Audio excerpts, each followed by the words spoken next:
elementary pa lamang si Jeneline ay hindi na siya nawawala sa mga tao. Kaya naman ganun na lamang kalaki ang pagsuporta sa kanya ng kanyang mga magulang. At ngayon grade 11 na siya, ay meron siyang isang matalik na kaibigan na ang pangalan ay Rose. Grabe, Bes! With honors na naman tayo! Congrats, Bes! Ang saya, Bes! Palagi na kami nakasama sa mga tao.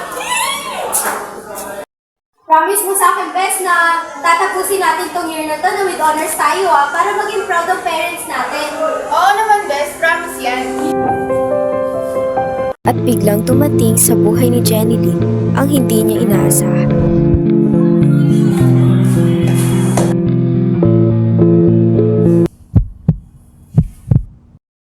Ano ba? Bulag ka ba? Hindi ba pwedeng nasila lang sa ganda mo?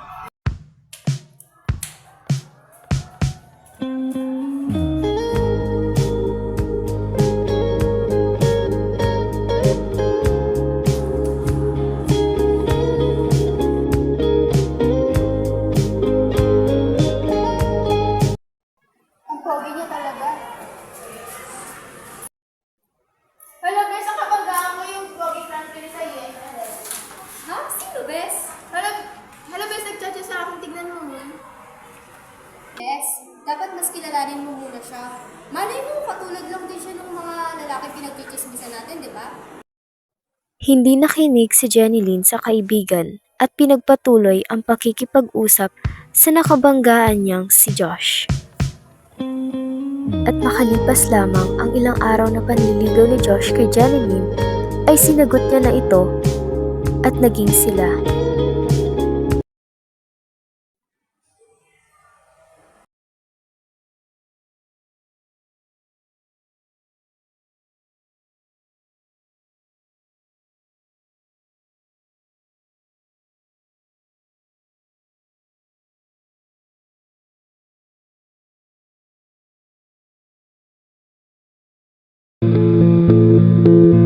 Ang akala niya'y masaya ay isa na pala sa malaking pagkakamali na gagawin ni Jeneline sa kanyang buhay. Hindi natin sabihin sa kanila. Na tayo na. Hindi naman nila kailangan malaman ito. Malaga tayo, di ba?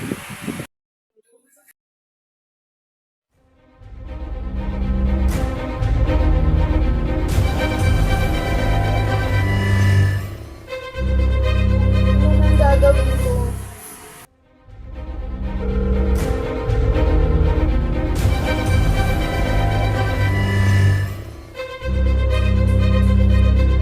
Nanalo na naman ako. Kanina pa kita hinahanap, nandito ka lang pala. Buntis ako, Oliver. O ano ngayon? Anong gagawin natin? Anong gusto mong gawin ko? Gusto mo naman, di ba? Hindi ko na kasalanan yan. Ayoko pa maging batang ama. Ipalaglag mo na lang yan. Dahil sa narinig na masakit na salita, ay wala nang nagawa si Jeneline kundi umiyak at umalis. Bakit lagi ko na lang napapansin na malungkot ka? Buntis po ako, kuya. Anong pinagsasabi mo? Ayusin ang buhay mo ha. Ikaw na lang ang pag-asa ng pamilya natin. Pumunta ako sa school niyo kanina at nakita kong bumababa ng mga grades mo. At namapadalas na daw ang pagliban mo sa klase. Anong nangyari? Buntis po kasi ako eh. Ano? Anong ginawa mo? Pinag-aral ka namin ng mama mo. Anong ginawa mo?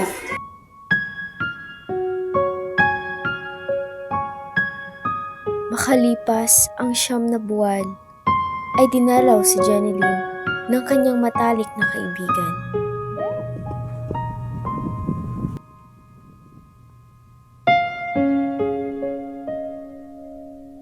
Ako si Jeneline at ngayon ay dito ko lamang napagtanto ang pagkakamali na nagawa ko sa aking sarili at sa buhay. Maging ang aking mataas na grado at maging matalik kong kaibigan ay nilayuan na ako dahil sa maling desisyon na aking ginawa.